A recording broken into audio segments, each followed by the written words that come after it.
Hello, everybody, and welcome back to Discussing a Murderer. This is episode 8. Thought I'd throw on the camera just to say hi. Heard Jeff has been rolling solo camera guy for a while, so I thought at least for the intro I'd throw it on and show my face for once. No pressure to the other guys. I know you're all in different positions. You don't have to if you don't want. Welcome back, crew. And let's go from the top and say, hey, Cal, how are you doing today? Hey everyone, I'm coming live to you guys from the Burswood Casino bathroom. I'm in a hotel at the moment, so apologies if I get a bit echoey. I've just snuck out while everyone's asleep to join today. I hope you all will. Thank you. And Big Jeff? Hey Jeff, how you doing today? It's good to be here. That was a rough one last week. I think that was really the anticlimax of the series. I'm looking forward to moving on, and as some of this evidence of the state is exposed, it's really looking forward to help the people who be watching this set of podcasts to get acclimated to the case, to help them really understand the level of corruption that went on in this case. So I'm really looking forward to doing that. Thank you. Absolutely. And Dr. Silkman to round out. Hey, everyone. It's good to be here. Thank you, Jeff, for inviting us. Yes, the previous episodes have been very eye-opening, that's for sure. And it'll be great to continue the discussion. Thank you for inviting me. Well, without any further ado, let's get right to it. I'm going to... If I could address the last episode. So we spent a lot of time, and I hope everyone has taken the time to watch some of our vignette episodes where we went over the 1985 depositions, where we really show, how deep the conspiracy ran to put Stephen away in 1985. And in the comment section of the last video, we had a lively discussion about the property bond for Stephen, which was which the hearing for that was scheduled shortly after Brendan's confession, right? So you might ask, well, why did the state need Brendan's confession so badly? Well, they were able to deny the property bond, sort of based on that. But I think one of the things that you have to remember is Brendan's confession is really the time where the 1985 case goes poof, right? You immediately stop thinking, or people immediately stop thinking about Stephen's innocence. And how badly he was screwed in the 1985 case, because after Brendan's confession, even people who were close to Stephen, his own brother, his own sister, really are saying, I think that he's guilty. And I just think with regard to that conversation we had in the comments with whether the property bond would have been denied, what you have to remember is that at that time before Brendan's confession, many people believe that even after some of the evidence that they saw on TV prior to Brendan's confession, that he was totally getting screwed. that they found a way to put him away, and the state was somehow corrupt. Can you imagine, had Brendan not confessed and they had denied the property bond, it would have been the denial of Stephen's civil rights all over again, right? So I really believe that the urgency of Brendan's confession, in many ways, and this was a great chess move by the state, great in its evilness and great in its effectiveness, to really get that confession out of Brendan, because it really set them up. It was the game changer, as Kratz said, what they found. And I'll this is the hill I die on, is that that was the most nefarious and evil move in the whole case. What do you think, Tony? It most certainly was a turning point. It turned the tide of sentiment against Stephen. You're correct, Big Jeff. Initially, a lot of the public thought that, here we go again. Kacerik, Vogel, the MTSO, they were after him again, right? So the mere fact that Brendan confessed turned the tide of sentiment against Stephen. And that was a strategic move, because now all of a sudden, as Big Jeff alluded to, the property bond could no longer be used, and the cash amount went up as well. I think it went to $750,000 or something like that, $750,000. It essentially was designed to keep Stephen in prison. It was just out of the reach of the property bond figure, right? Like that 750,000 would be too much. The property wouldn't have been enough to get him out at that point. So as Big Jeff said, chess move. Right. They only needed the property bond to come in at 500,000 because that's what bail was. So it's just, I mean, if 500,010 would have been enough for not the property bond to cover, you know. So it was correct. Like you guys said about the turning of the tides, you know, there was that gentleman in the Chiller's bar who said, you know, I believed him at first, but now everything's the other way around. And so that's the public sentiment that turned on Stephen as soon as this confession came out. At the end of the day, you're correct, Jeff. It's all about perception. And Kratz was a master at using and manipulating the media. Once you got that message out there, that, look, you know, Stephen and Brendan had really committed this horrendous act. Once you seed people's minds of their guilt, you can't unring that bell. That is absolutely for sure. He says to me all the time he didn't do anything. That they more or less told him what to say. Hey, Mom. What? When do I get another attorney? You'll get a different one for Friday. April 10th is WrestleMania. Your dad's taping it. Yeah, but I don't get to see it. When you come home, you can. Yeah, when's that going to be? Next year? Oh, we're going to get you out before that. Because you're not guilty, hon. Yeah, I know that.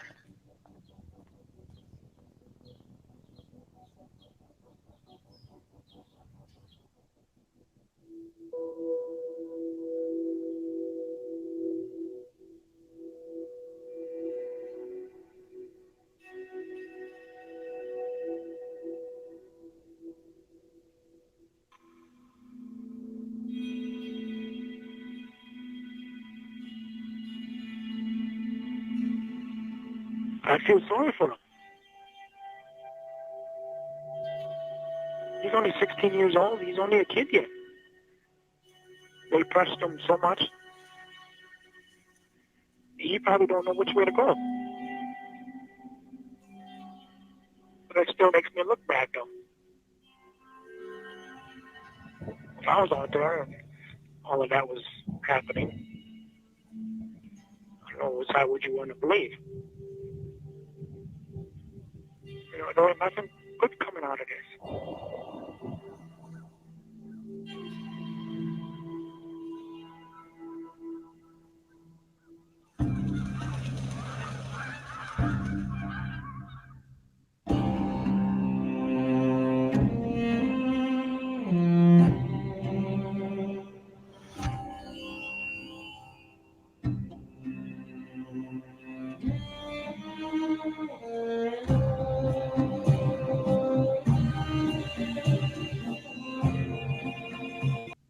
This is NBC 26, live at 10.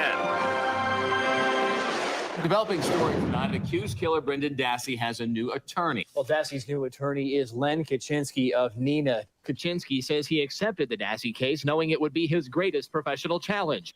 We have a 16-year-old who, while morally and legally responsible, was heavily influenced by someone that can only be described as something close to evil incarnate.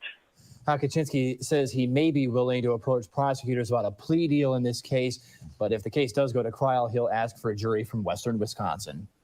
Evil incarnate. How about that? That's strong words. Okay. All right.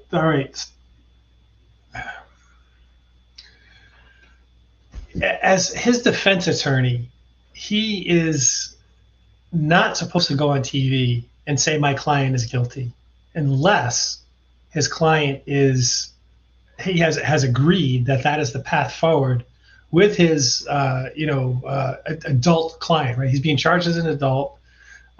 Therefore, he's capable of making decisions as an adult.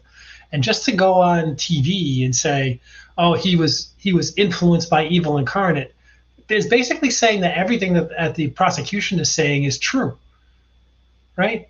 That's misconduct. He should not be allowed. That is not what he's supposed to do as Brendan's defense attorney. This whole strategy of approaching the state was, it wasn't an easy way out for Brendan. There's no doubt. I mean, let's look in retrospect. If Brendan had taken this path, he'd be out of jail today, because it's been that long. But the fact of the matter is, Brendan did not agree to that. He recanted his confession, but yet there's his own attorney going out and helping Kratz poison the jury pool against both Stephen and Brendan. It is absolutely sickening and disgusting. And even in the Supreme Court, when the Laura Nyrider argues to the Supreme Court, one of the judges makes the comment that his original attorney, meaning Kaczynski, even though it wasn't his original one, did more harm to Brendan than help by some of the things that he did. Just unbelievably unethical, what you just saw there. Oh, thank you. Hey, Mom. My attorney, does he wear glasses? I don't know, hon. I've never seen him. I've seen him on the TV. That's a public defender. Yeah. His name is Len. Yeah. Did he come up by you? No. I just came in third in a primary. Sorry to stop it so quickly, but the chronology of what just took place is kind of important in my mind. Len goes on TV before even meeting with Brendan. According to Brendan, that's what he just said. I saw him on TV. Is that my lawyer? Yeah, that's your public defender.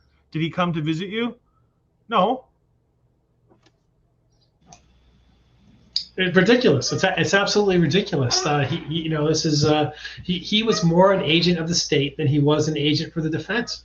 It's quite obvious, right? That is professional misconduct, literally, that we're looking at. And we haven't even gotten to that asshole Mike O'Kelly yet. Just wait. Oh, it gets worse. I mean, the shocking thing here is that Len Kaczynski spent actually more time talking to the press than he did talking to his own client, Brendan. And it's rather remarkable that you're correct. He actually made that comment to the press before he actually spoke to Brendan. And what's remarkable is that during the depositions, many years later, Len Kaczynski actually denied that he had made that statement until they played it back in court, right? So, I agree with Big Jeff. Len Kaczynski already had a strategy in place. He was working hand in hand with the state prosecutors rather than looking after his own client, Brendan. So, in essence, Brendan got off to a very bad start.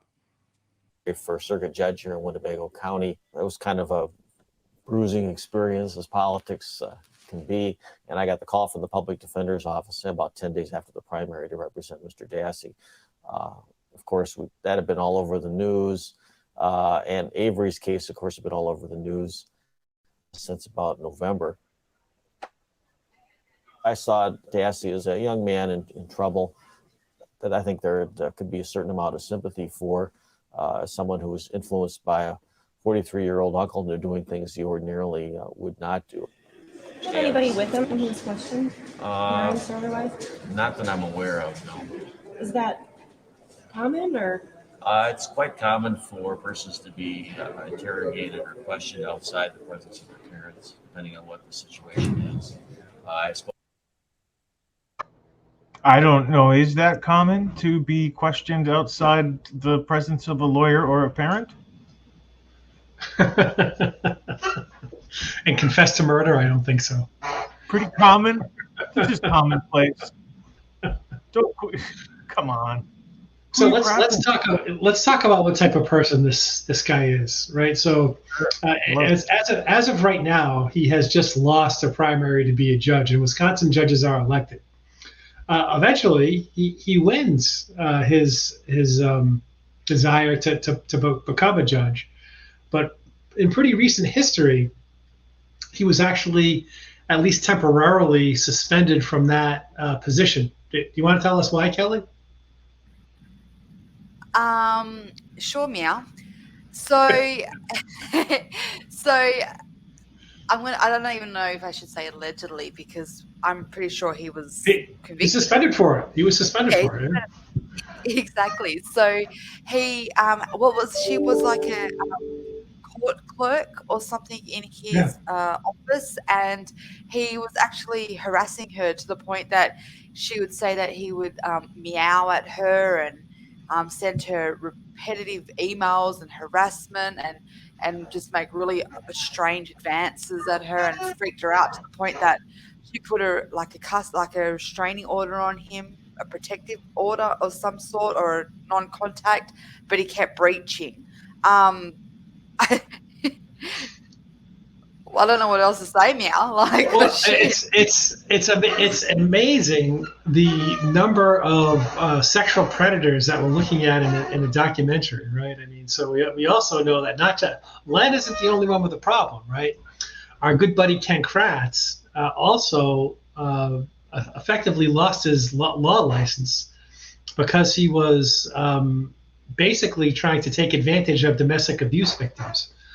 Who came through his way, and he was sexting them, and he said things like to them, tried to trade certain favors from them for his prosecution of the people who did domestic abuse on the victims. So he was trying to play some type of disgusting power player, and eventually lost his law license because of it. And here you have us trying to convince us that Stephen and Brendan are sexual predators when you have no history of it. And here's two people, right? Len, who we're looking at, and Kratz, both guilty of predatory type behavior. And what do they get? Slaps on the wrist. Poor people get screwed. It always seems as though the people that have the issues are the ones that are pointing the finger at other people. Doesn't it now?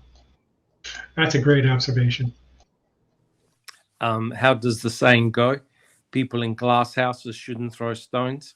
And that's exactly what happened here. It's hard to believe that both a defense attorney and also a prosecuting attorney had these issues. Let's just put it in inverted commas, issues, and yet they were there in Ken Kratz's case, prosecuting someone who he alleges had the same issues that what he did. Right? It's rather bizarre. I suppose in this case, especially with his mother being Steve Avery's sister, they might not have wanted to have her there.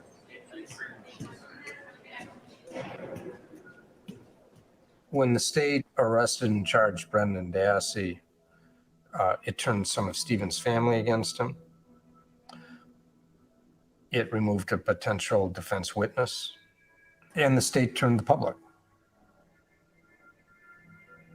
It finally had a compelling story of a vicious crime. It had a horror story to tell. And the media had twice as many court appearances to cover. Twice as many shots you can do of Avery's in jail jumpsuits. The state got 3 new charges, something to give it a motive to explain the crime, something to up the ante, at trial, because anytime the state can add more than one count, particularly if each one of these counts carries an enormous potential prison sentence, the state increases its chances of winning in a very concrete, practical way. Why? Because the defendant, if he's to win in any meaningful way, has to run the board. Has to have the jury come back not guilty on everything. The state to win needs to have one charge stick.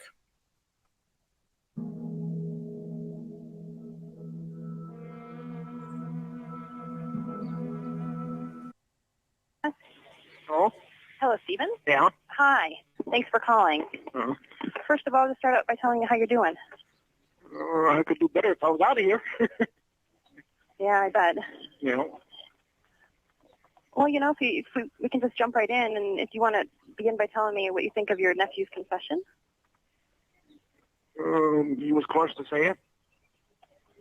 So you said that you think that he was coerced to say those things. I know he was. Because there ain't no evidence to back it up. They took everything out of the trailer. They ain't going to find nothing.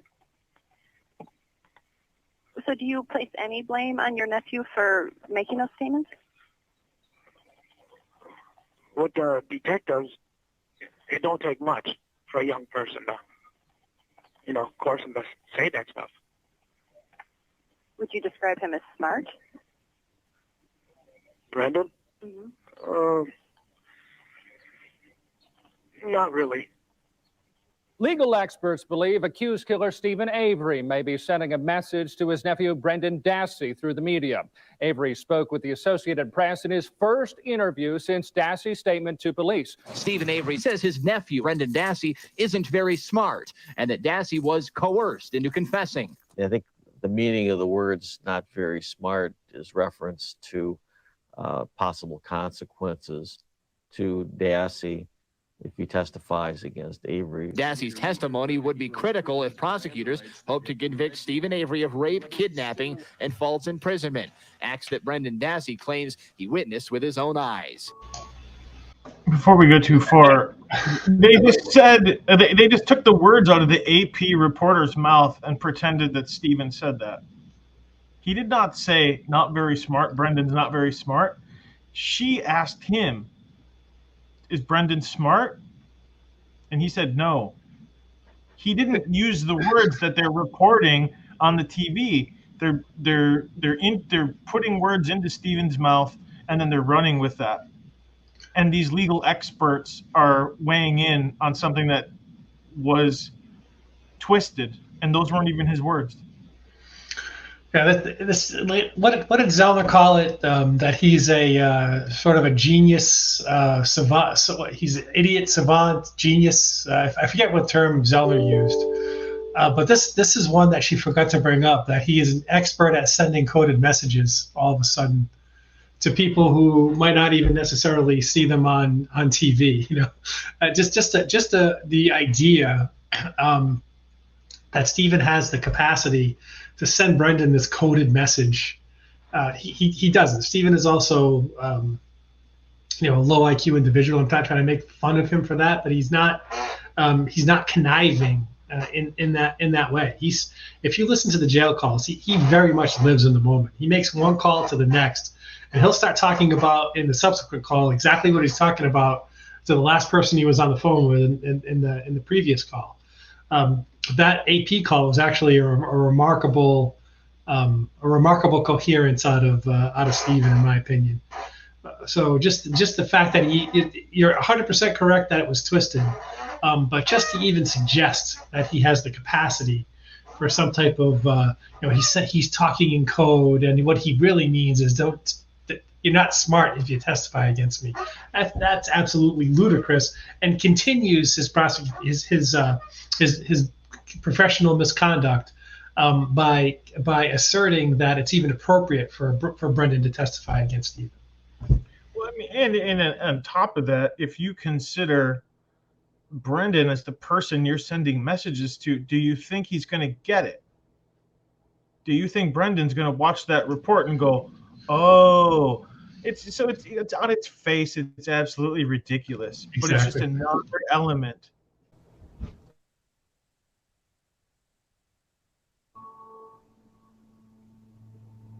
Oh?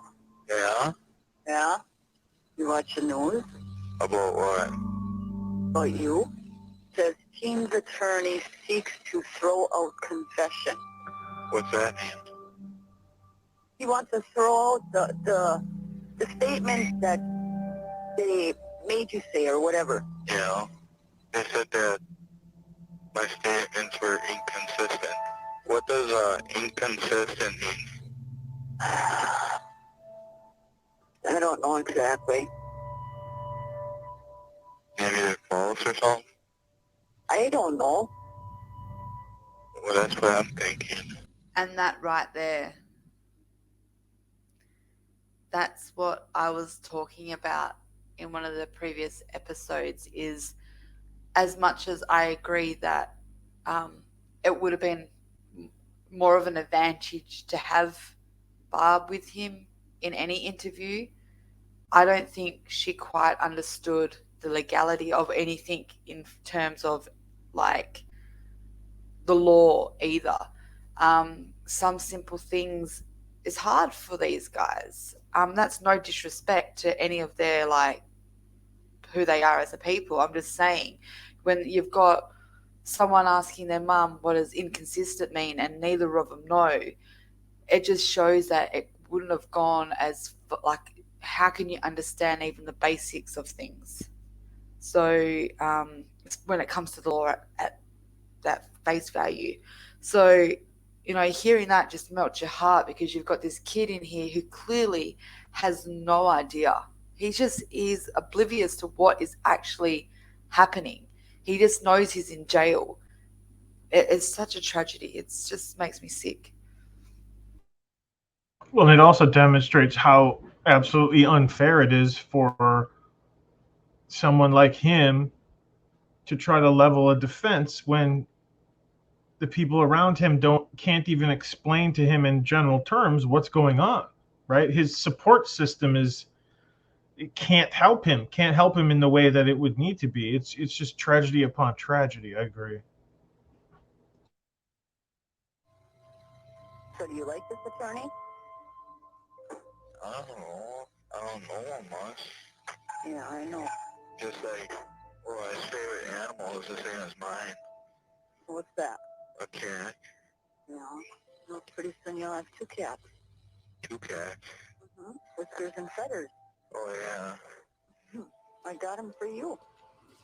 Yeah. I love you, turkey. Why'd you call me that? Because you are my little turkey. I ain't little. You're still my baby.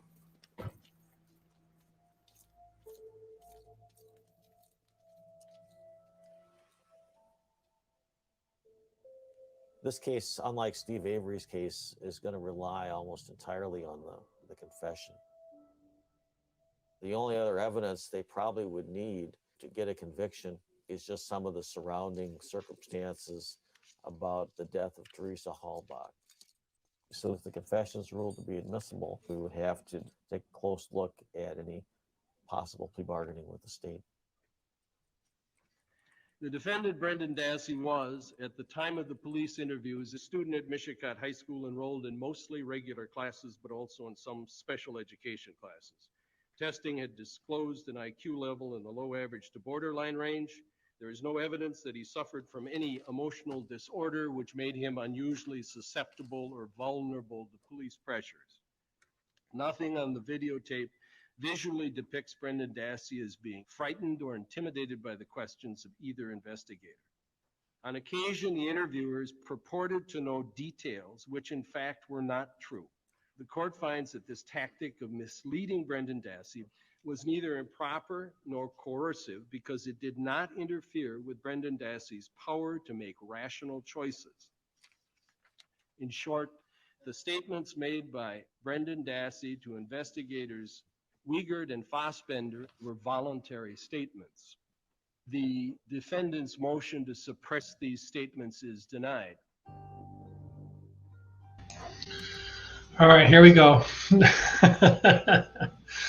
So let's talk about who disagrees with the fact that the read technique is not to be used against low IQ, especially teenagers. And who might that be, Cal? Any idea? Everyone. Everyone, that's right. The people who developed it. And as a matter of fact, Wiegert and Fassbender are now famous because they are now used as examples of how not to use that technique, is particularly against them. So that's what they're famous for.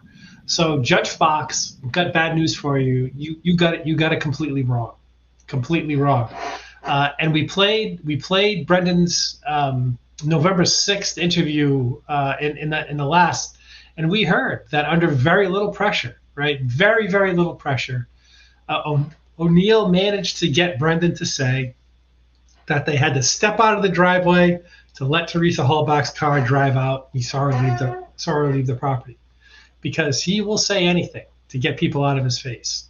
And to call that a voluntary confession is at best wishful thinking. He say whatever he needed to.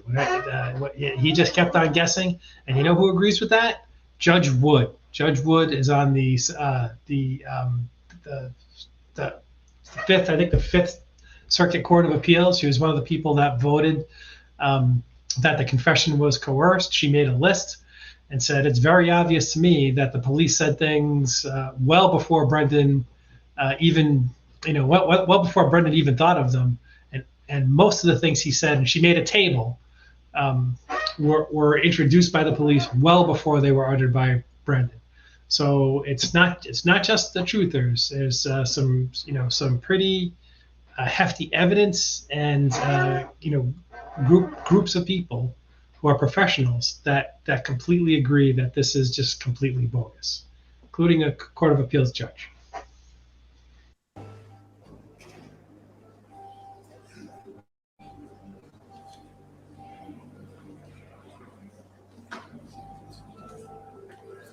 To me, I think if this case goes to trial, you put the tape of his confession in the PCR or DVD player and play it, and there's our case right there.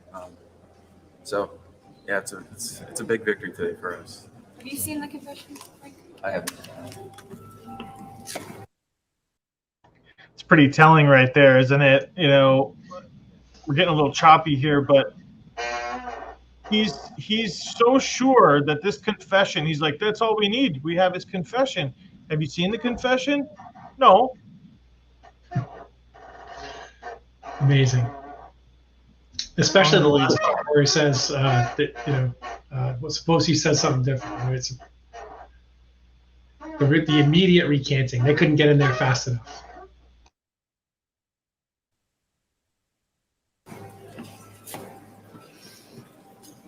Hi. Here we are for you. Okay. Everybody good? All set. Yep. What are your thoughts after today? Well, we're disappointed in. Start over.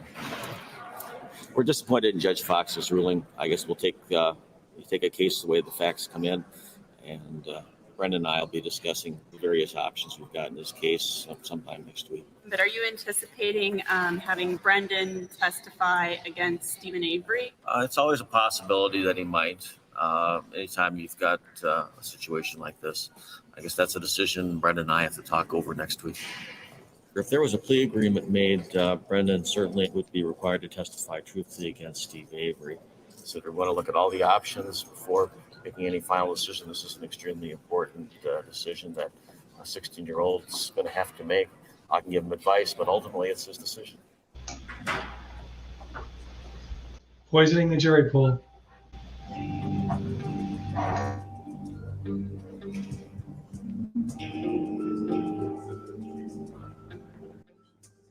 There's that son of a bitch O'Kelly right there.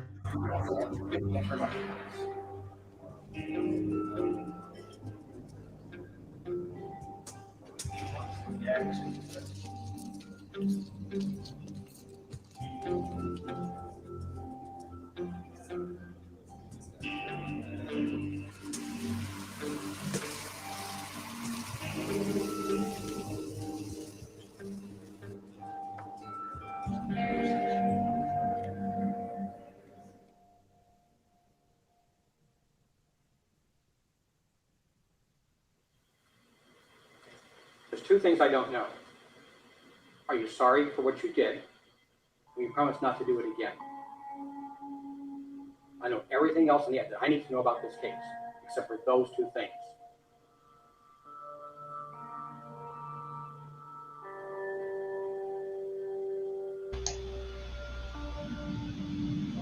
do. I think the full text of this was only actually recently released. Isn't that the case?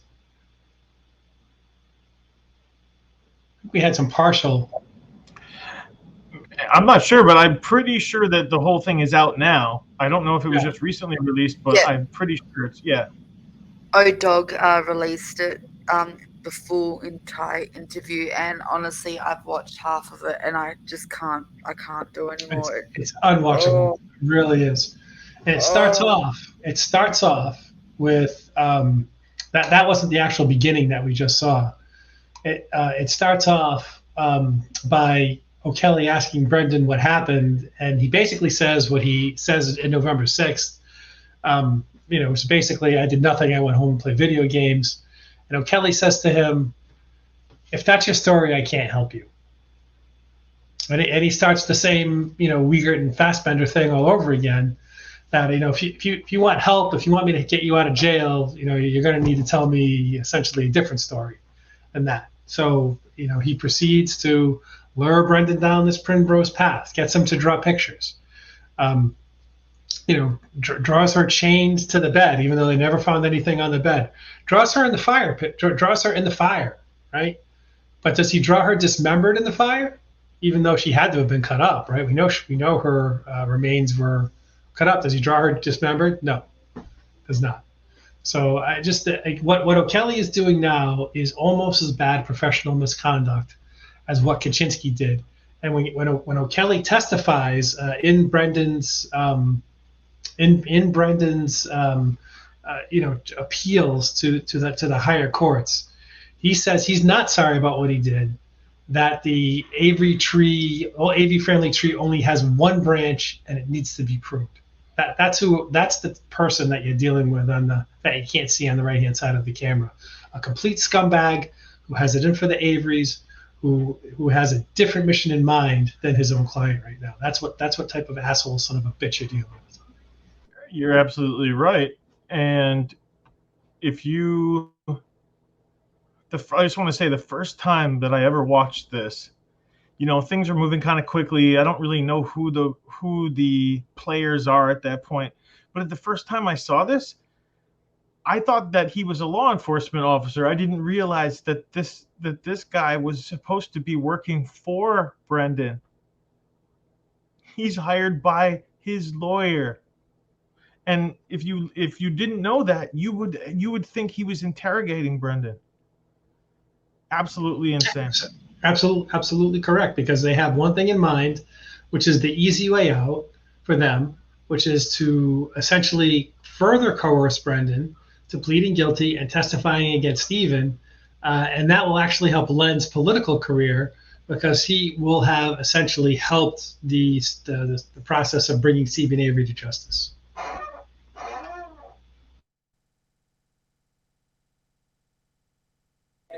Decision. We should read this form, and then we're going to fill it out.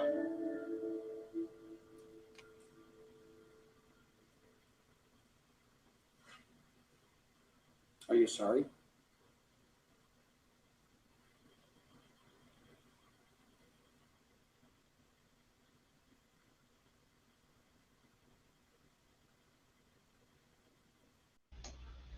Another thing is that you can't get a good view of what Brendan's looking at right now. He's laid out a bunch of pictures of Teresa, of her at various stages of her life, a yellow ribbon up there. And he's totally staged this scene to completely influence somebody. If you thought your client was guilty, why would you need to do that?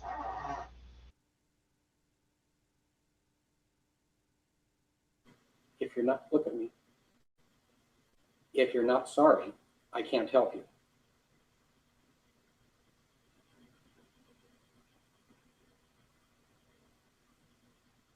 What I don't want you to do is spend the rest of your life in prison. I mean, this is going to take us forever to get through this. If you're not sorry, I can't help you. He just told him which box to check. All right. That was not Brendan's decision. He just told him which box to check.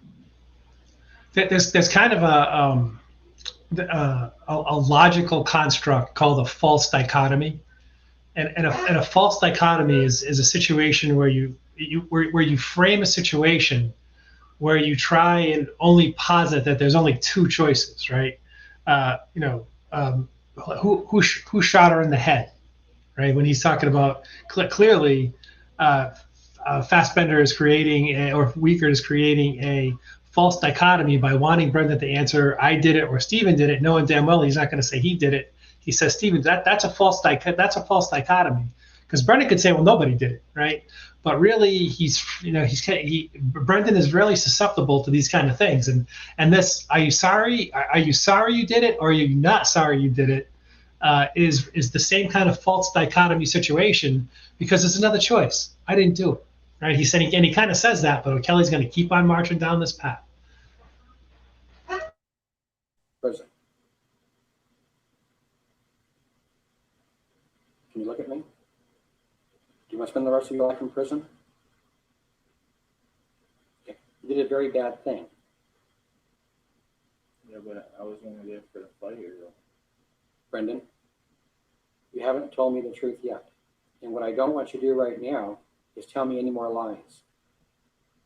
So you got to make a decision before you start writing anything. You're going to write the complete truth, no matter what the truth is.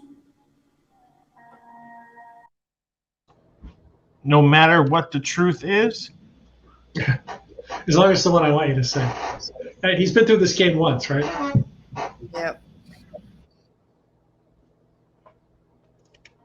And this is his advocate, right? I mean, this is another type of interview that if this happened to your kid, wouldn't you wish he had his lawyer with him? That's his fucking lawyer.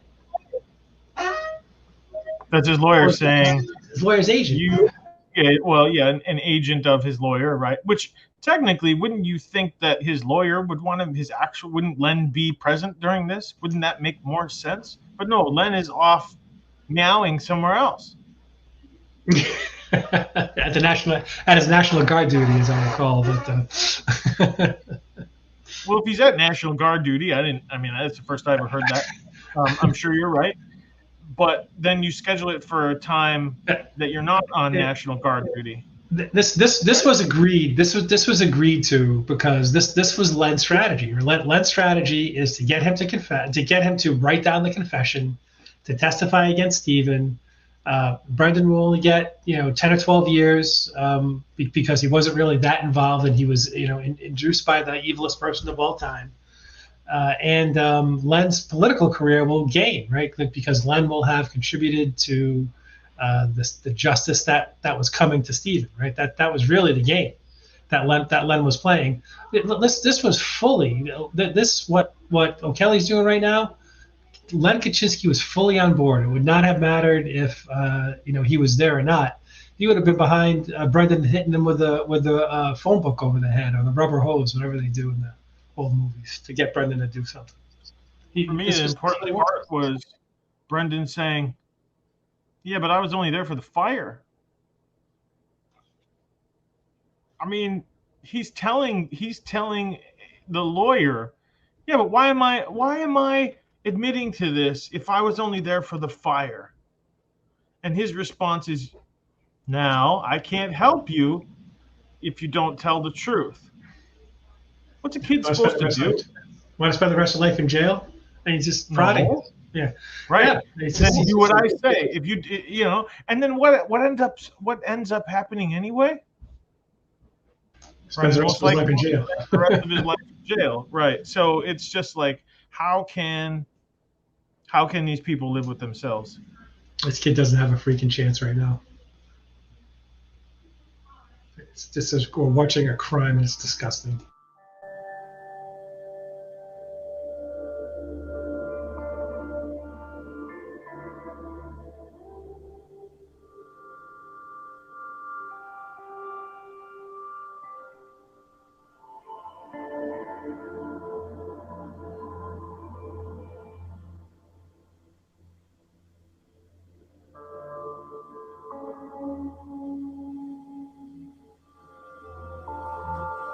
Is there anything missing from the statement here?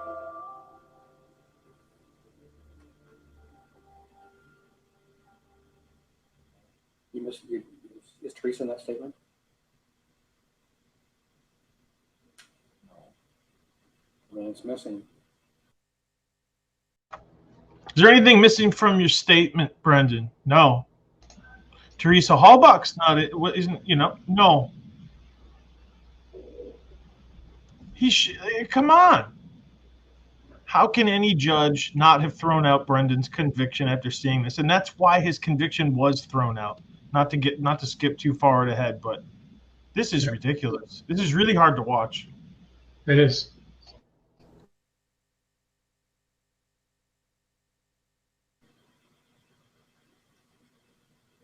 That's not a truthful statement.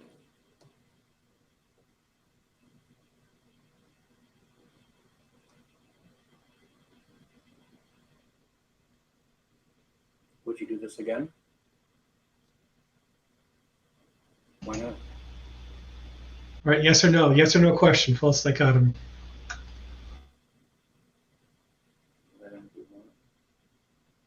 Well, that's not true. I was only there for the fire.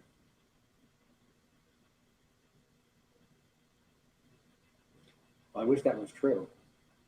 It isn't. You're also in the mobile home. Not that day, though. Just so you're perfectly clear, I want you to testify against Stephen Avery and tell the truth.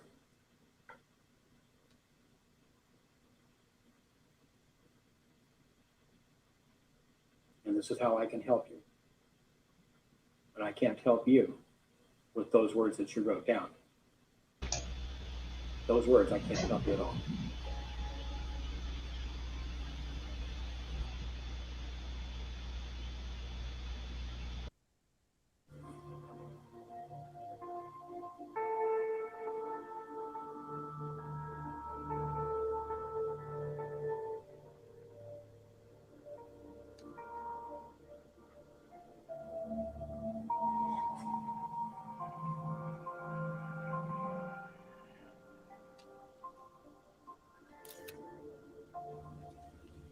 Let's draw another picture over here of him stabbing her.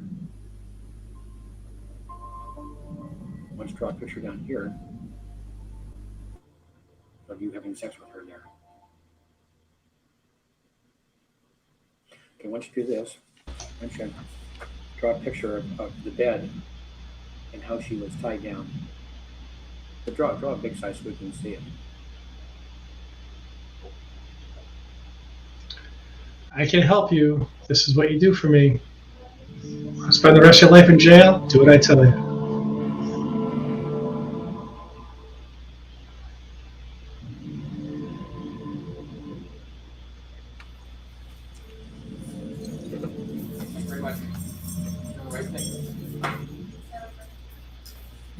This bit is what gets me even more. Just when this phone call. Hi, Len. This is Michael Kelly. I'm with Brendan right now. Oh, quite well. Quite well. Very well. He's given a detailed statement. Would you like me to call a special agent Fassbender and have him interview Brendan at this time?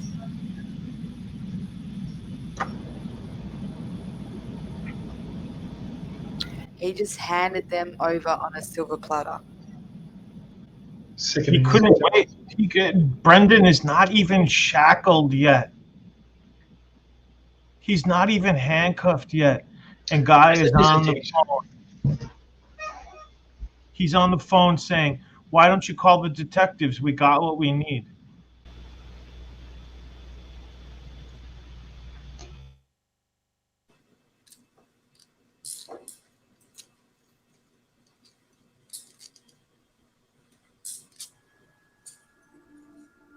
Yes, this is Michael O'Kelly calling for Special Agent Fassbender. Hi there. Hi there. I'm inside the Sheboygan County Jail facility, and Brendan would like to visit with you folks. So he said if you can come by tomorrow morning after breakfast. He's also prepared a document for me. It'll be up to you if you want a copy or not. Brendan said no such fucking thing that I heard. Okay, Brendan. I was told by your attorney, Mr. Len Kaczynski, that you wanted to speak with us. Mark and I came out here today, Saturday morning, because we wanted He didn't want to speak to them. When did he ever say I want to speak to them? He was forced to speak to them because it was set up by his own fucking attorneys. Exactly right. even your last statement, there's some areas that you may want to address because they don't seem to, necessarily add up. Do you understand that? You cut her hair off? Yeah. Where did that happen? In the bedroom. Why'd you cut the hair off with? The night you guys found in the garage? Doesn't make sense. It's impossible. You took her up to the garage and that's when you got the knife. How can any judge look at this and say, yeah, this is above board? This is justice. But sorry, Kelly, you want to go first? No, you please. I was only going to vent my frustration and basically say at this point, they're clearly working out themselves if they hadn't already, which I think a lot of us are confident say that they fucking knew from the first interview that this was all bullshit. But again, nothing's making sense to them. They're even calling him out on it not making sense, yet they still believe this being a true narrative. It's just insane. Yeah, sure is. But the whole idea of this particular interview was we find out later on that Kratz got together with O'Kelly and also Kaczynski. And what they wanted to do was to have a clean confession written down on a piece of paper, right? So essentially, Ken Kratz didn't want to go with an evidentiary hearing against Stephen. He wanted Brendan to come up with a nice, neat scenario of what took place, hand it to the judge, say, hey, look, judge, we're going to give Brendan Dassey a plea bargain, out in 15 years. He's the star witness against Stephen. Here you go. Except, of course, Brendan started changing his story. He started contradicting himself, and he really started to piss off Fassbender and Wiegert. And in actual fact, they even said to him, oh, what are we here for? You're just wasting our time. And this is the famous interview where Wiegert gets convinced Brendan to ring up his mum. Very, very interesting.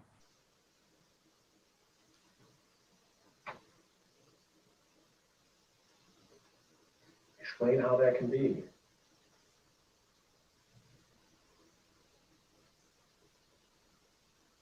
Did you cut her hair off? No. Then why did you just tell her she did?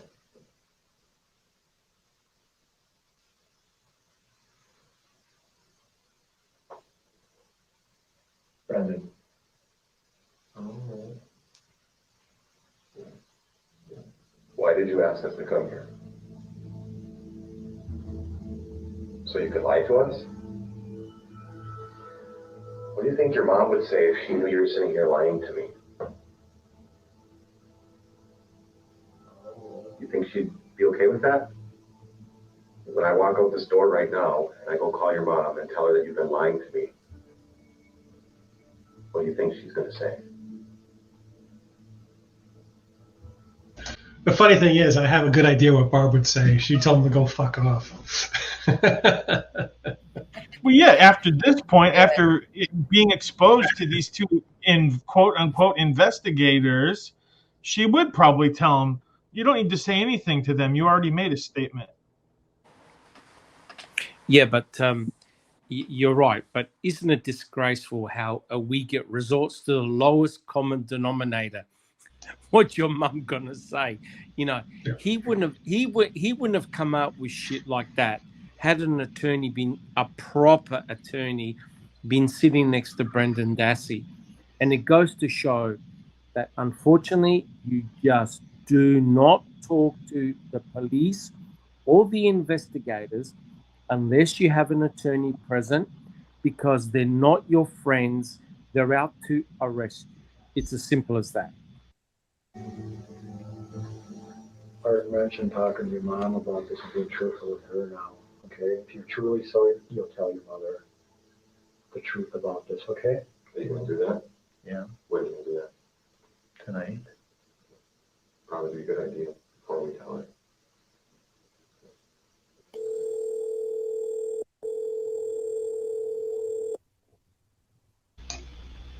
So this is what you have to ask yourself. This is what you have to ask yourself. Did they just, is Brendan actually doing this of his own volition because he's truly sorry for what he just confessed, or did the cops bully him into it? And this is just yet another example of how impressionable he is. Based on the inconsistency and confusion in his answers, I am inclined to believe the latter. That they pushed him around into it, and Tony's absolutely right. Just incredibly disgraceful, and just clearly, all the evidence that you need of how impressionable Brendan is, right, coming up right now. Brendan? Hello? Yeah? Yeah? Did you talk to anybody? What do you mean? Talk to anybody?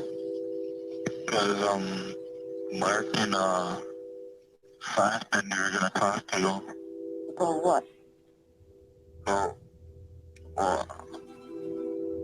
Huh? about the case. What do you mean? What? I haven't talked to nobody. I told you, nobody calls me and lets me know nothing. Yeah. Yeah. Yeah, but you might feel bad if I say it to you. Huh? Or what all happened.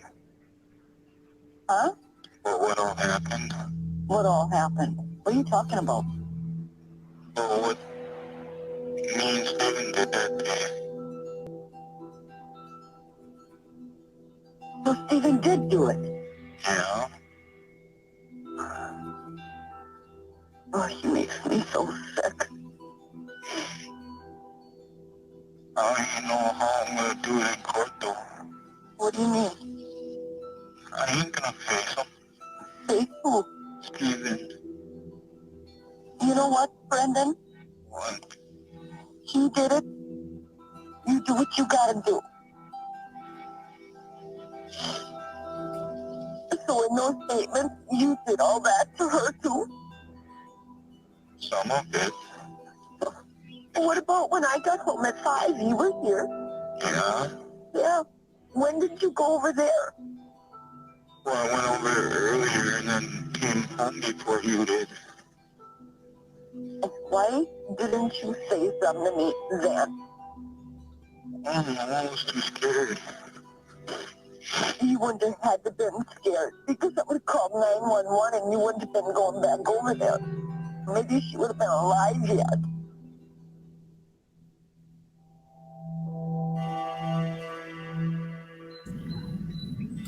Just want to touch base on that phone call.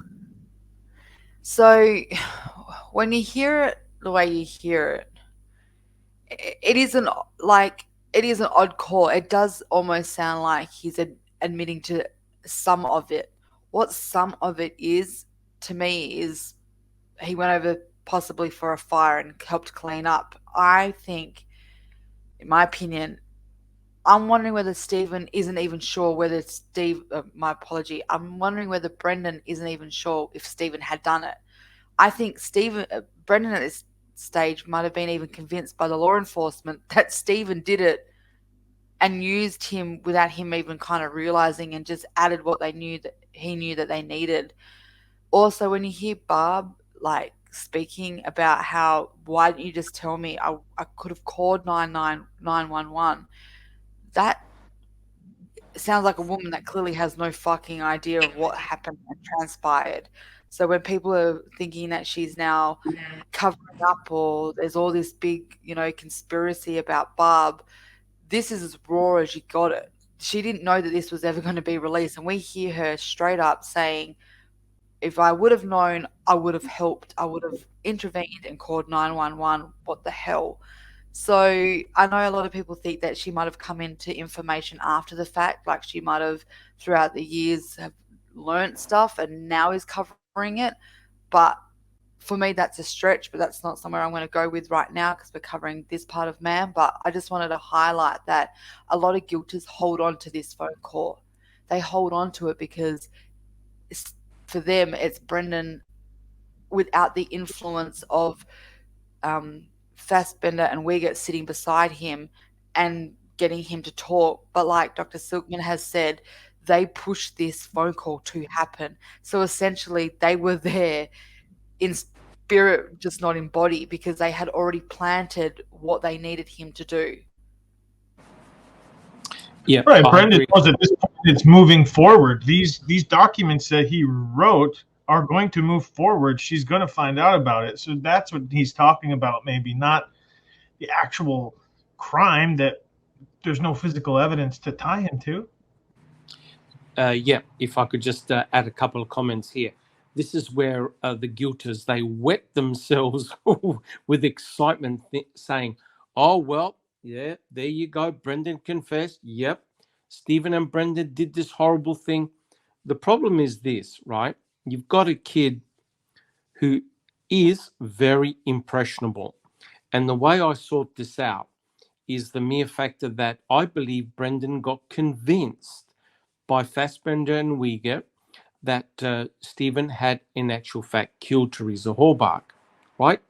Even though the physical evidence shows that no crime took place in Stephen's trailer nor garage, there's no physical evidence that ties Brendan Dassey to Teresa Halbach at all.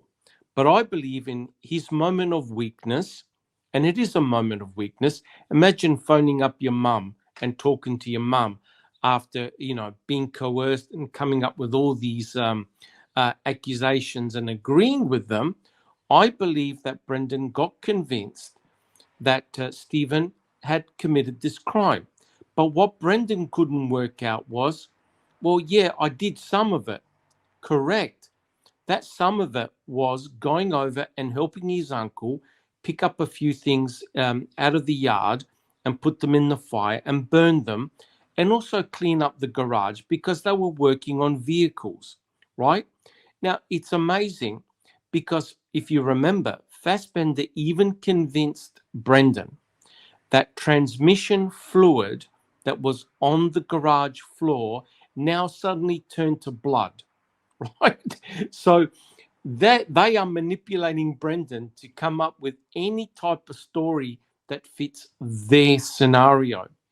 Now, in another call that hasn't been played, but I've listened to it, he goes to his auntie, he goes, how much time am I going to get?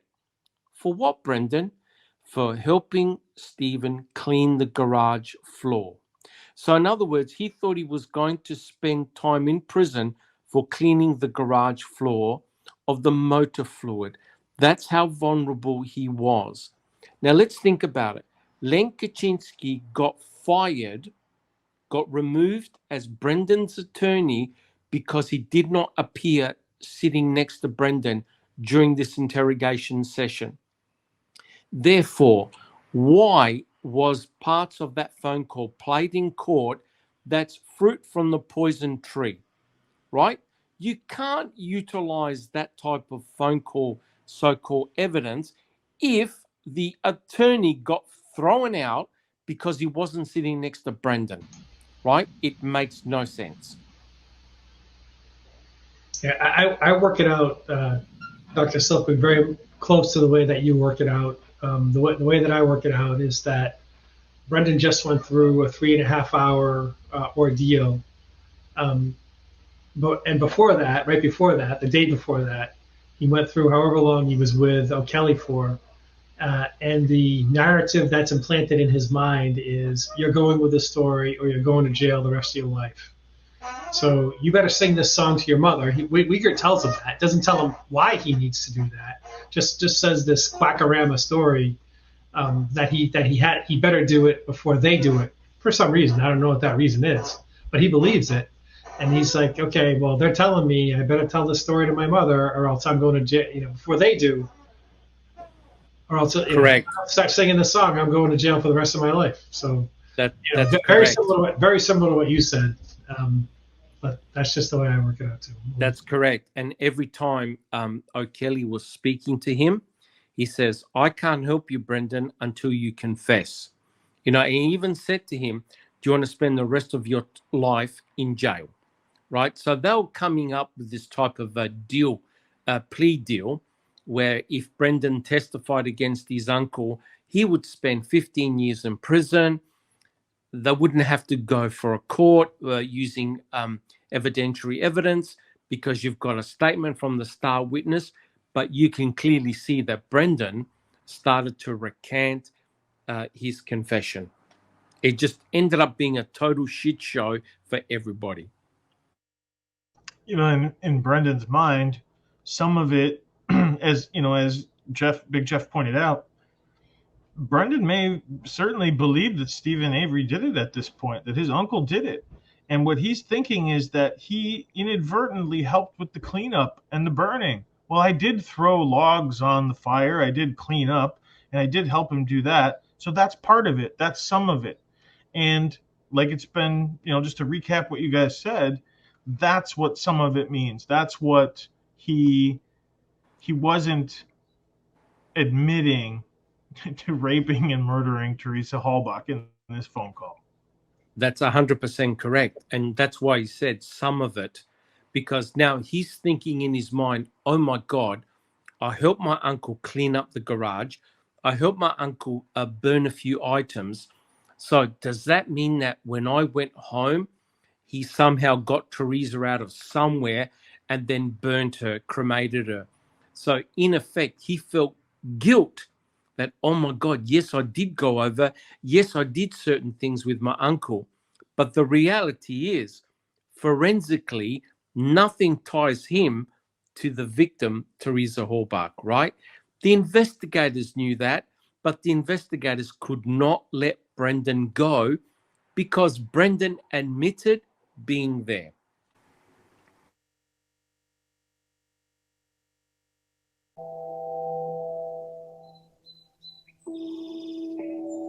Did Brendan tell you this today? Really? Yeah.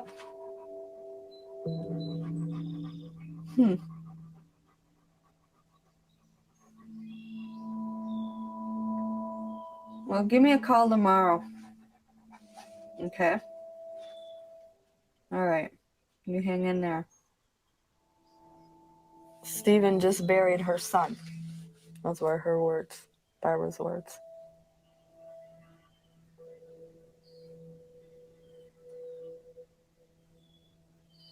I don't know.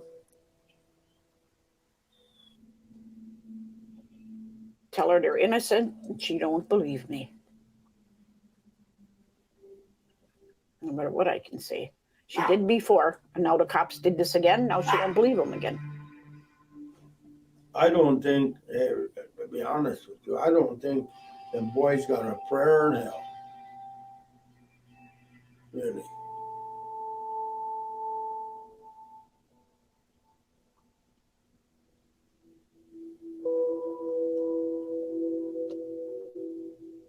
Dateline Saturday, a young woman vanishes. Does her disappearance have a mysterious link to a terrifying crime 20 years before? This is the perfect Dateline story. It's a story with a twist. It grabs people's attention. Here's a man who was found innocent, you know, after 18 years in prison, and now, oh my gosh, he could be back in jail for a crime he really did commit. Right now, murder is hot. That's what everyone wants. That's what the competition wants. And we're trying to beat out the other networks to get that perfect murder story.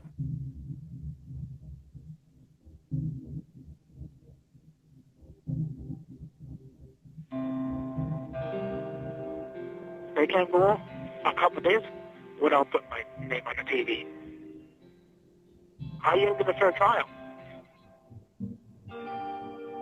They say that I won't die down. Well, it can't die down. It's always on TV. When it goes on, they always talk about me. They're saying I'm guilty before I even go to trial. Where's the justice?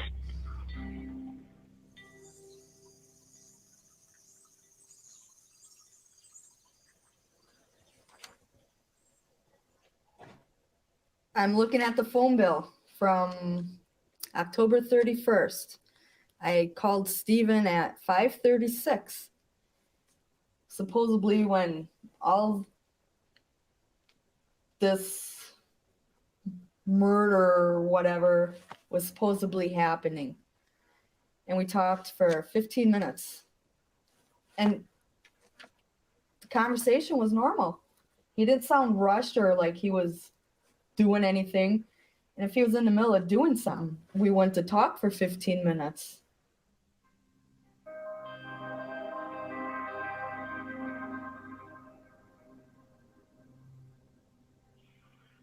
And that's all I want is you.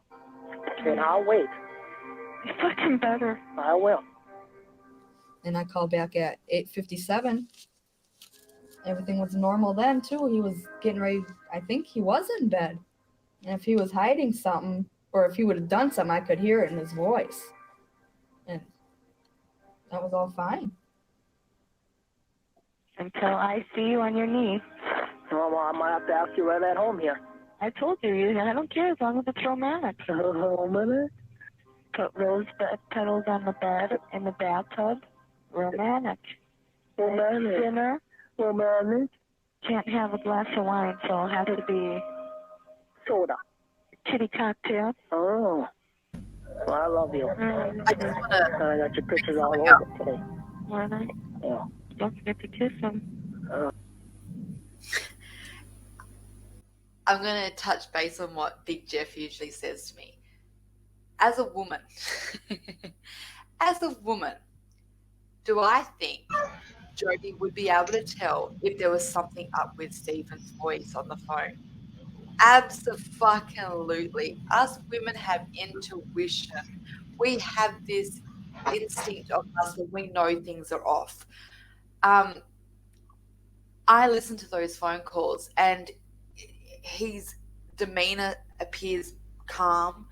The biggest sign for me is he's not rushing the phone calls. He's not, sitting there going, "Oh, I've got to go. Maybe you should call me back." He's just having a normal flow conversation, and on top of that, he answered the fucking phone call, guys. He answered the calls.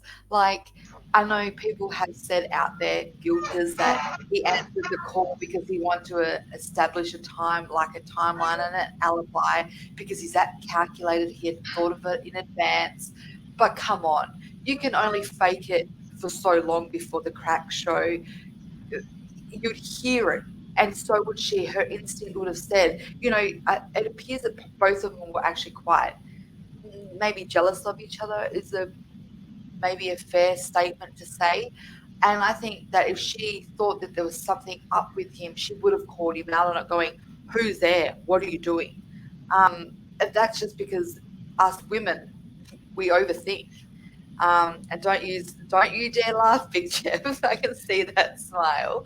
But that's as real as it gets. So women knows when something's up. And I just wanted to put that out there. I personally very much trust that intuition. Can I just make a couple of comments? Yeah, Eddie's 100% correct. I remember, being caught out many, many times walking through the front door. "Oh, you've been at a restaurant. You've been at a lunch." "Oh, how can you tell, darling? I can smell the garlic from a mile away." So yeah, you're correct. You're correct. And when I listened to those two phone calls, to me, I knew that the whole scenario of the state scenario was complete, utter bullshit, right? If you have a look at the timing of those phone calls, 5:36 and 8:57, and he spoke for 15 minutes. There was no strain. There was no stress. There was no, "Oh, let's hurry up. I've got to get going." And you think about it. According to the state, Stephen and Brendan had each raped Teresa Horbach, shot her 10 times, dismembered her, and cremated her. And Stephen is able to hold a 30-minute conversation without breaking sweat. And this was troubling. And that's why Mr. Kratz said, oh, well, Stephen Avery was a multitasking killer, right? So he was continuing. He even said it. He even said it in his book, right? A multitasking killer, which means that during the phone calls, he was either continuing his mutilation, rape, or dismemberment or cremation while talking calmly to Jody. And not only that, right? Think about it. If you're on the telephone with somebody, and I believe it was his home phone, right? So hence, you've now lost control of the crime scene, right? Which means that while you're talking to Jody, anyone could potentially walk up to the fire and say, jeepers, does that look like a human body burning in there? What the fuck? Right? You've lost control. You've lost control of the crime scene, guys. It's not just that.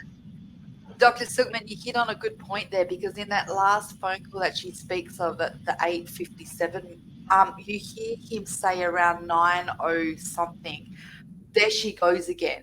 Barb's leaving. Yes. So the irony of that is he's allegedly burning and just chopped up this victim and is burning her next door to the family that is sitting right next door the entire time. While his sister's home. Well, that's correct. It would only take Barb to, like you said, walk out of her trailer, have a scent in the air that something was off, and go, "What the God?" It's Halloween, right? So having a fire like that is kind of an open invitation for socialization, right? People are going to come over. I mean, that's exactly right, and that's why. Go ahead. I was going to say that's why Kratz, in the end, had to call Stephen Avery a psychopath, and he said it during an interview. That's right. I mean, my mother used to get upset when the neighbors would burn their garbage. Because it stunk? Because you could smell it. And for someone to pretend that you wouldn't be able to smell a body burning from the proximity of that trailer to that house is absurd on its face. It's absurd on its face. Brendan never talks about the smell. Right. It's not the forensic evidence. It's the lack of forensic evidence that's the real tell in this case. There should be a smell. There should be like greasy ooze remains from the burning of a body. I forget what they call it, but there should be that too. And there's just pyrolysis. Yeah, thank you.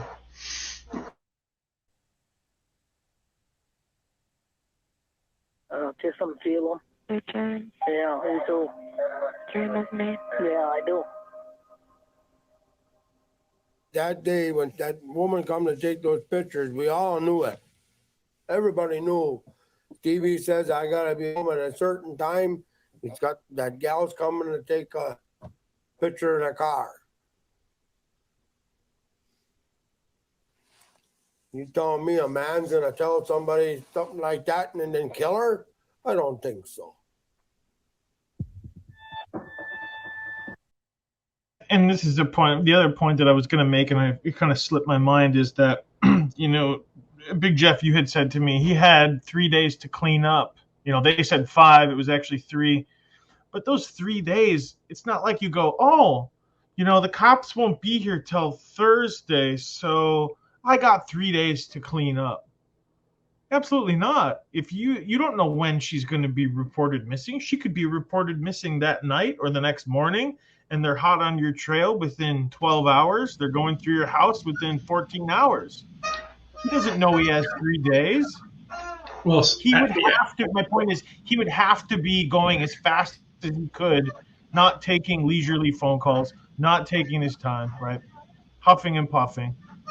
He is a master cleaner, as we know, because not only did he manage to clean up every trace of Teresa Hallback from being in that trailer, but he also cleverly left around his own bloodstains in various places. One in the door, going out the back door, for example, that they swabbed, that they were sure they were going to find her blood, and other. He framed himself, right? Then he framed himself because he'd be so good at cleaning up his apartment or his trailer, but yet he misses these obvious blood stains. That's right. In his car and her car. Right, and in the garage, he's capable of cleaning it all up and putting the grime all back down, right where it was. Replacing the dust. Blood. That's a very good point, and the mere factor that there was blood in Stephen Avery's trailer, and there also was Stephen Avery's blood. I think it was behind his Suzuki in the garage, proved, and also there was DNA on the cuffs that belonged to Stephen Avery and not Teresa Halbach. Ultimately proved that Stephen and Brenda did not clean either their trailer, garage, or the cuffs. And the reason why is because no rape, no murder took place in either the trailer or the garage. Now, that's their own forensic team that found that out. Nobody else. It was their own forensic crime scene detectives that found no evidence of Teresa Halbach being in the trailer nor the garage. Hence, the importance of the key and item FL.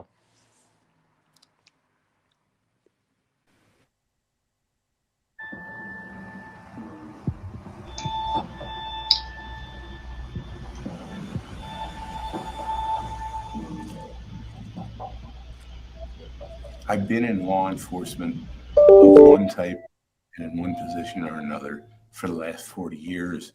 I have never, ever witnessed a search like was done in this case. You don't just obtain a warrant and that gives you the property for as long as you want. It's the most unprofessional mess I've ever seen. They took over that property for lengths of time that gave the opportunity for evidence to be fooled around with. Jesus, you don't go into a place and search it 18 times and keep looking for something unless the only reason you go in a second time is because you believe you missed it the first time. Once a place is cleared, it's normally released back to the person.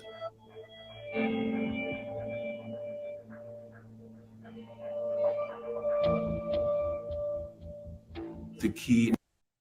And had Stephen Avery been out on bail, it would have changed things because he would have said, I need to get back in my house. This is ridiculous. You know, it would have changed things. I 100% agree. They needed him in jail. They needed to take pictures with his prison suit on. If he had been out, he'd been able to say, look what they did to my apartment. The place was destroyed.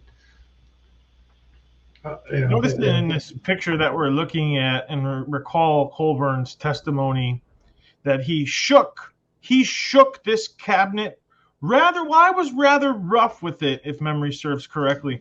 I wasn't gentle. Take a look at the items on top and take a look at the items in the shelves. Those didn't break loose. Those didn't shake off. Those are still stationary. The remote, the paper, the cancer book. I can see it all right in front of me.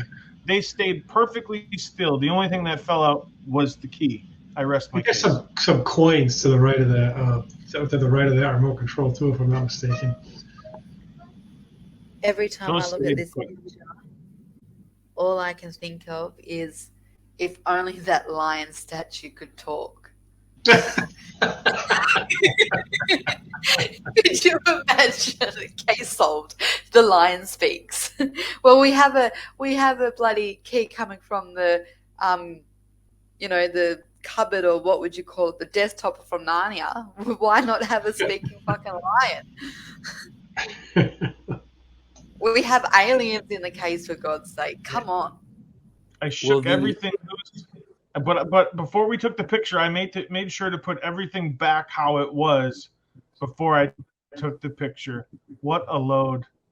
Unbelievable. And don't get me started on that cabinet, because if the cabinet could talk, it would file a complaint for sexual assault. That's for sure. It's Absolutely sure. I mean, let's think about it, right? These are meant to be seasoned detectives that have seen dead bodies. They've seen it all. And according to Colburn, he was so upset with looking at a few pornographic magazines that he had to shake the living hell out of that cabinet.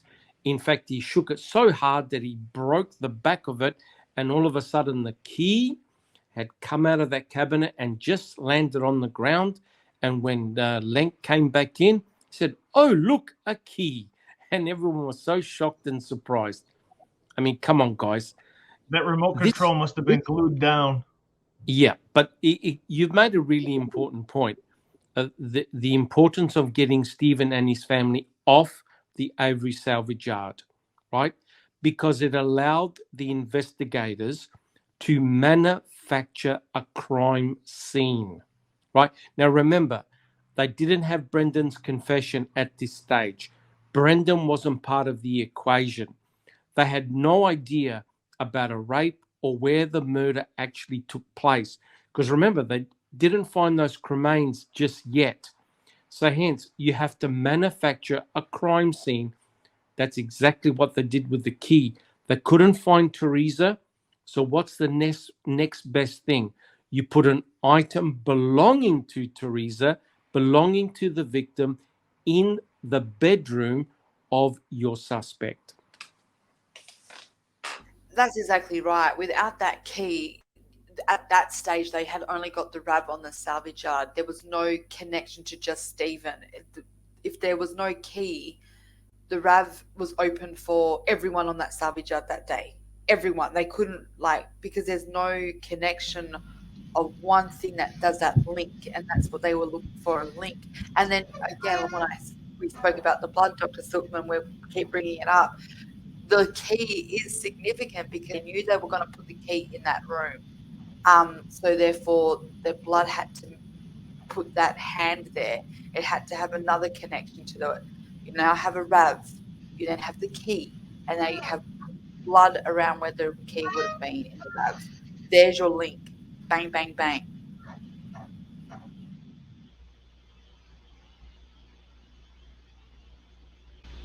It was worthless as far as I was concerned as evidence because of the number of searches.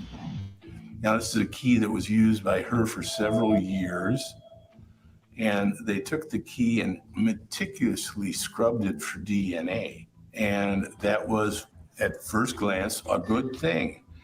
But they came up and represented that the only DNA found on that key was... So I just want to hit base on this key because obviously we're not going to go deep dive into it because, one, it's been done, and two, there's just too many spider webs that crawl out of it. There's people that think it's not her key, it's a duplicate. There's people that think that it's her sub or spare key that was sitting on the bench and it was filmed behind Scott B. A lot of people think that Scott and Ryan helped bring it in for the law enforcement to plan.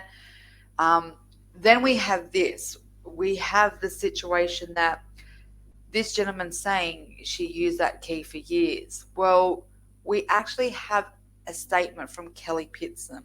And Kelly says in 2017, I think it was CASO 2.0 when they did that little open up investigation again. They hit base on it again, said, listen, was this her key? Because since making him, all this stuff's come out, making a murder up, people are questioning this key. She has said that Teresa lost her original key. And when they went camping, she had this singular key because she was using it.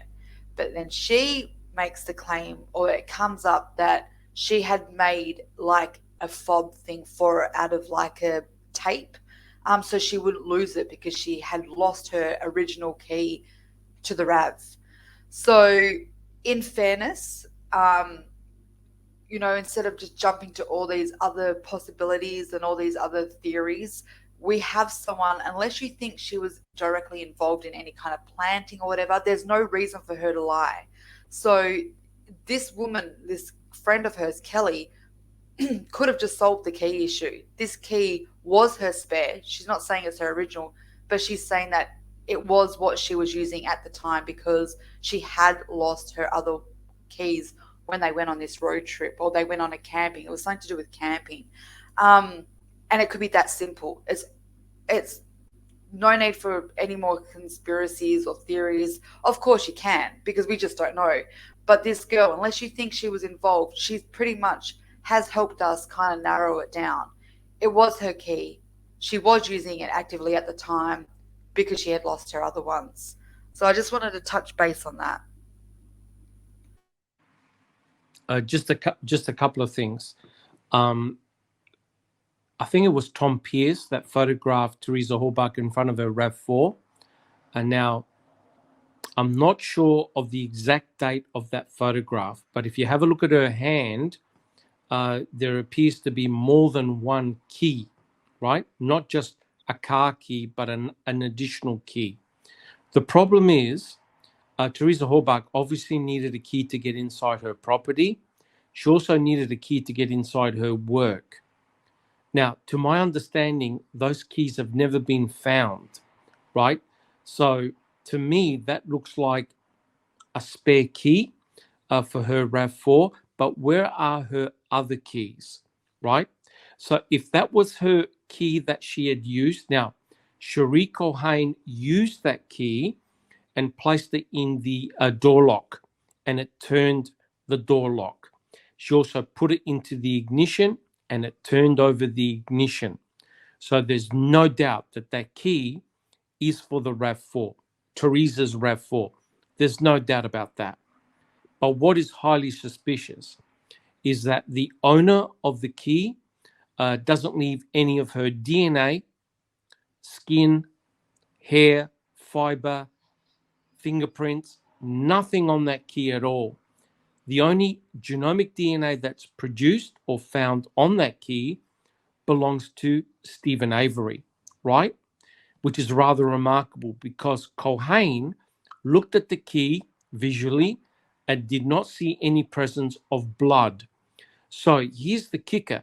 If Stephen Avery was actively bleeding and he held the key in his hand and he put the key in the ignition to start the car up and he left his blood on the ignition switch, then quite clearly he was actively bleeding while possessing the key, right? Because otherwise, why are you going to leave blood near the ignition? If that's the case, why is there no blood on the key? Now, some guilters say, well, he cleaned it, right? Well, if he cleaned it, that means he had the foresight to think, oh, I better not leave any of my DNA on the key. Hence, why would then Stephen touch the key without using a glove and leave his DNA conveniently on the key? It makes no sense. And Big Jeff will tell you, did Stephen Avery actually need a key to crush the car? Did he actually need a key? Now when you have the material that they have at the Avery salvage yard, they had skid steers, and they could have just picked that thing up with the heavy equipment, put it in the crusher, and crushed it right away without any need for that car to be running. That's what hardly any of those cars ran. 100% correct. I remember when I was speaking to Pig Boy, Ken Kratz, and I remember speaking to him and going on about the key to him. I forgot you did that. You did that. So you talk to tell the people what forum you were talking to him on Twitter in DMs. He called me his little Nancy Drew. I said to him, actually, I won't repeat what I said to him. You guys will be disgusted. I was being a bit cheeky, and I just thought, oh, okay, we're going here, are we? But yeah, I didn't cross any lines. He kind of told me to behave. I wasn't being provocative or rude. I was just being a smart ass, and he just kind of was like, he saw it coming. He knew what I was doing. But the funny thing about the key is when I spoke about the key issue with him, he deflected it. This was one thing that would get up his goat. He couldn't handle this key. This key pissed him off to me.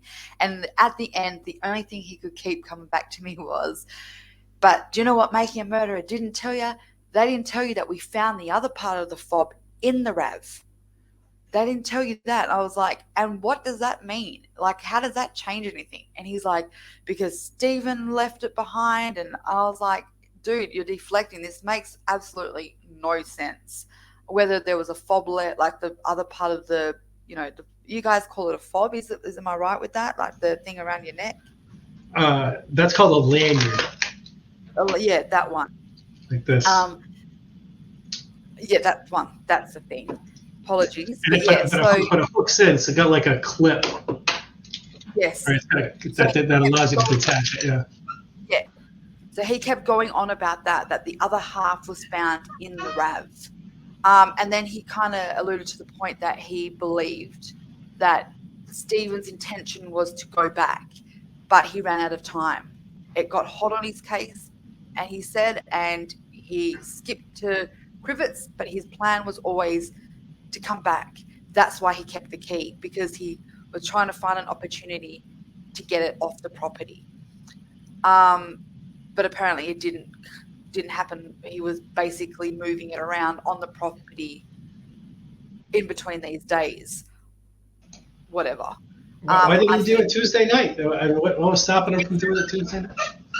And I think I've always said this when it comes to this crime, and when I really deep dived into the victimology and the timeline of this.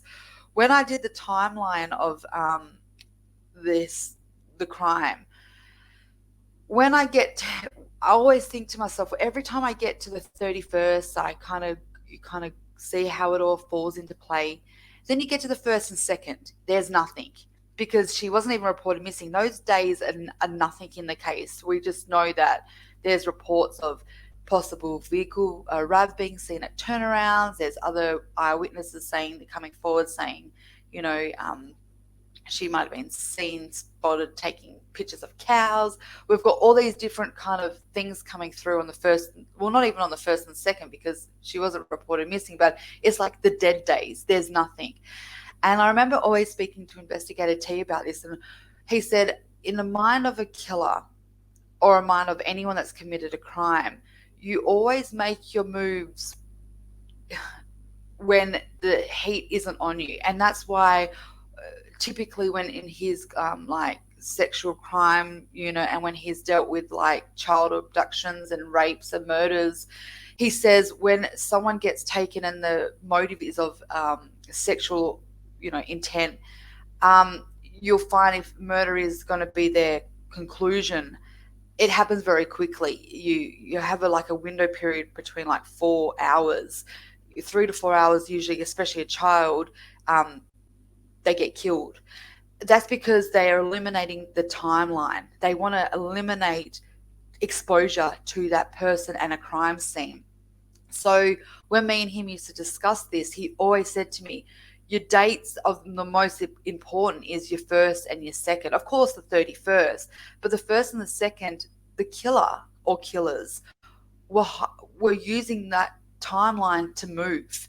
The heat wasn't on them. She wasn't publicly open as a missing person. He said, I get the fact that the killer might not have been, related to her or connected to her. So the killer wasn't sure what activities were kind of happening. But in a sense, they still knew that they had time, because they knew eventually something would come out. Because in any missing cases, no matter where you are in the world, there's always a poster or there's always some kind of, something that there's someone missing. So they knew and especially, he always said to me, if there was, theoretically, if it was someone from the salvage yard, they absolutely would have known that eventually the cops would have knocked at that door, because they know that they did this act on the 31st, and they know that they either took advantage of that situation after she left the salvage yard on the 31st, while still present on the salvage yard on the 31st, and that would be where it would lead back to, because that was one of her last stops, and the killer can't control what happened after that, because they know they've already written the narrative, because they're responsible for her disappearing. So he said to me, whenever you look at this case, just remember, On the 31st to the 2nd is when you would make your moves. So when, you have Ken Kratz sitting there telling me that he was trying to find an opportunity, Stephen, if theoretically, throwing this out there, if Stephen had done it, he would have known eventually they would have come to his door. He left a fucking paper trail straight to him. He would have known that they would have come. Getting rid of a body, of course, is essential in a murder because you're kind of eliminating the problem. But you would have, for me, the craziest thing about this story is, and I don't know whether you guys would agree, and I'm totally okay if you don't, but I am flabbergasted that the person responsible didn't get rid of that fucking RAV. It is the biggest vessel that everyone was looking for. You would want to get rid of the one thing. And people say, well, if you burn it, you would have drawn attention to it anyway because someone would have called up the fireys and said, hey, there's something on the thing. But you don't even need a fire. You need a body of water. There's so many other options of getting rid of the vehicle. You could dump it in, a forest, a bush. I don't know what you guys call it over there. And not torch it, but just deck it out like woods, and deck it out with acid or anything, just like destroy the inside. Bleach, anything, as long as you are destroying that main vessel, because at the end of the day, and everyone says this, when we look at this missing person of Teresa, we all sit there and go, it is strange that it appears that they were always looking for her RAV versus than her. Would you all kind of agree to that? It kind of comes across that they were looking for her RAV versus actively looking for her. When they put out on the news, it's the RAV this, it's the RAV that, and I actually get that. Investigator T really broke that down to me and said to me, that really isn't out of character. You're looking for something that's, again, more obvious. A person could become Where's Wally, but finding a car is essential because it's an easier object to find. So why the fuck didn't someone get rid of the main vessel that everyone was looking for? It was on posters, for God's sake. And we actually hear it from, I think it was Lieutenant Link on the morning of the 5th, when he gets a phone call at the warehouse and they say, we found her. And he's like, I've got really bad reception. Let me come out. Where? And she's like, the salvage yard. He's like, what? Where? He steps outside. He goes, repeat it. Where was the RAV found? And she said, it was found on the Avery salvage yard by, I think, an anonymous tip or whatever she says.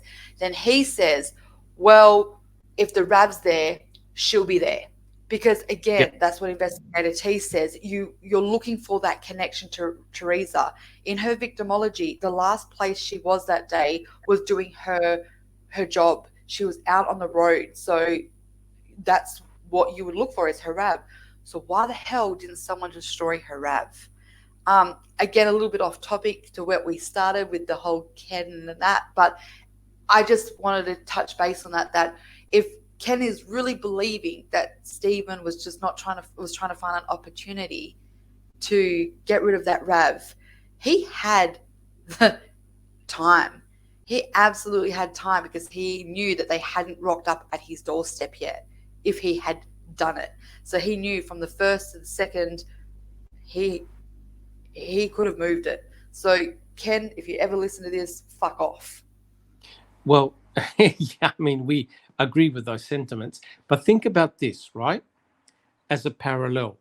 And this would have been in the back of Stephen Avery's mind had he really committed this murder, which I don't believe he did. What happened in 1985, right? When Penny Bernstein got attacked on the beach at midnight, the same day, cops arrested Stephen Avery. That's how fast they acted. Now, you think about it. If Stephen Avery had committed this, he would have been thinking, jeepers, I got arrested the very same night the victim got attacked, which meant that Stephen had no idea when the cops were going to put 2 and 2 together and come knocking on his door on the night of October 31st, right? Potentially, the police could have said, okay, where did Teresa go that day? So if she was reported missing on that night, hey, look, Teresa hasn't come home. It's the early hours of the morning. the police would have put 2 and 2 together, and they would have been knocking on Stephen Avery's door. So hence, if Stephen had committed this horrendous crime, there is no way he's going to leave the victim's vehicle on his own property, because eventually they would have done a search. They would have looked for Teresa. They would have looked for her vehicle. So I agree, because Stephen would have learned from experience how quickly the sheriff and other officers arrested him in 1985. That very day he got hauled down, he was arrested that very day. So why would Stephen feel comfortable and cocky to go all the way to Kratz and leave the vehicle behind, thinking, oh, well, I've got plenty of time, knowing full well that an aeroplane flew over his property on November the 4th, right? And there were searches, and he was watching the news, and even reporters came on the property, including law enforcement officers. It would have twitched in his brain, oh my God, they're focusing on me. So hence, would you go to Kratz? I don't think so. You're absolutely right, Dr. Silverman. I'm so with you on there. You took a lot of the comments that I was going to say out of my mouth there. It's like you have these camera crews. Every camera crew from the entire region is at your property. Law enforcement has been there. So instead, and here's my theory, instead of faking an illness, which I think if he would have faked an illness and stayed home. Why? Because his entire family would be gone. He'd be alone on that property to clean up and to do whatever he had to do. It would make no sense for him to go to Kratz. That's just my point of view. And at very least, wouldn't he have parked the RAV in the quarry or in the Manitowoc quarry or across the street or moved it anywhere other than on his property? Except, of course, the horse is already bolted, right? If you go into Kelly's theory, he would have done it before anyone was sniffing around. The mere fact of that you had all these law enforcement officers around and a flyover, people searching, the horse had already bolted. If Stephen had tried to remove that vehicle, they would have put 2 and 2 together. They would have said, he's trying to clean up the crime scene. If he was going to get rid of the RAV, it would have been before anyone had started sniffing around. Now it was too late.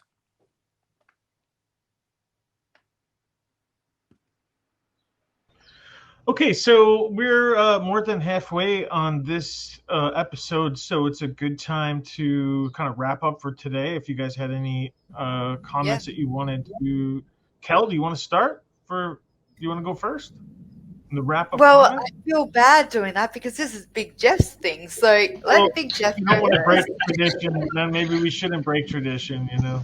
Let's not break tradition. I'm always the last one, so let's do our thing. So today they used as evidence or as in the documentary as a sort of exhibit to us one of the phone calls between Jody and Stephen. Now, maybe we can correct me if I'm wrong and maybe edit it out if I'm wrong, but aren't there still calls between Jody and Stephen that have not been released? Wasn't there a call on the 29th? Yes, that's there are still some calls. There are some calls that we can't get. And aren't some of those calls before October 31st? I believe that they are correct. Why? Can anybody tell me why that? What is the purpose of redacting phone calls prior to October 31st? I have a feeling, I have a theory, and that's because they probably discussed the orientation of the bedroom, where the bed was. That's right. And you see that's a game changer, because if the bed was actually originally underneath the gun case, it meant that what Brendan told the investigators was complete, utter bullshit. That's right. There's reasons why they're redacted. It's just it's incomprehensible. In a normal scenario, that that a phone call that happens prior to, days prior to a murder with Jody that doesn't involve it, how can that possibly, what could possibly be their reason for not letting the public know what's in that phone call? There's no good reason. And at the end of the day, if you don't have anything to hide, you don't keep hiding things. And that's what we can see. That's what we see from the state over and over and over again. We can't get our hands on those calls. We can't get our hands on the interview of Bobby Dassey that happened on November 8th, the day that everybody was fingerprinted. And it is really just a case of just misconduct from top to bottom. Remember, it all goes back to 1985. It really does. If I could just make a comment.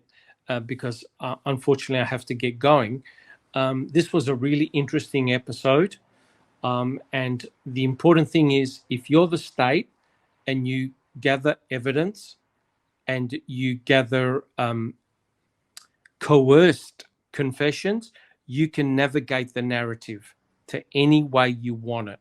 Because if the state's in charge of collating the forensic evidence and hearing testimony, you could put out any story you want out to the public.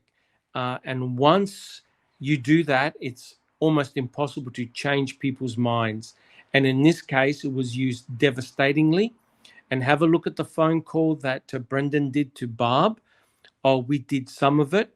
The guilters hang on to that, believing that Brendan had admitted to all the violence, sexual assault and murder that happened to Teresa Halbach. But yet, in essence, if you listen to other calls, it was complete, utter nonsense. Thank you. Kelly, did you have some comments?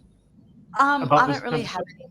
I think it's a great episode. It was very hard to get through. We're watching the Brendan Dassey with O'Kelly. It's rough. No matter how many times you watch it, no matter how many times you know how the story goes, you still get so shocked with the outcome, knowing he's still in prison. It's a rough one.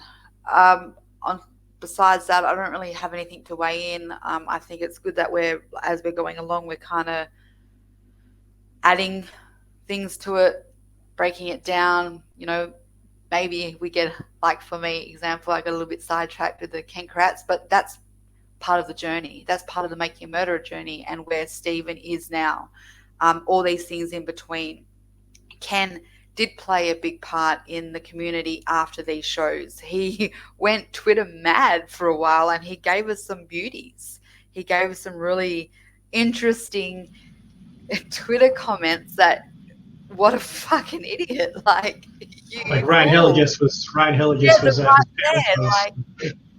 and then he released his own YouTube videos of the video of the interview room with, what was it? Jerry Beauty. Yeah, Beauty and Steve and Avery having an interview, and there's that. Wasn't supposed to be any cameras in that room. Yeah, there's that torn idea of, was that unethical? Was it allowed because there was no sound? There's so much that we learn every day from this case. I'm going to throw it out there that I'm at a standstill with this case. Like I want to see movement, but I respect and understand why there's not at the moment. I can see that Kathleen's obviously working hard and she's going towards a direction that she obviously isn't ready to reveal yet. Frustrating for us, but respectfully understand it. I just hope that something moves forward very soon, for the boys' sake, because time is becoming the issue here. I just wish them the best health to get us through with however long it's going to need now. And thanks again for this episode, guys. Just one thing before we take off. The continued character attacks on Stephen that we've been plotting on this journey since the beginning. are now being leveled at him from people with severe character issues themselves in Len Kaczynski and Ken Kratz with their own issues with sexual misconduct. These are the people who are pointing fingers at Stephen. And that's one of the important points that I pulled out of the episode. That said, I do feel like that this episode was as hard, if not more hard to watch than the previous one.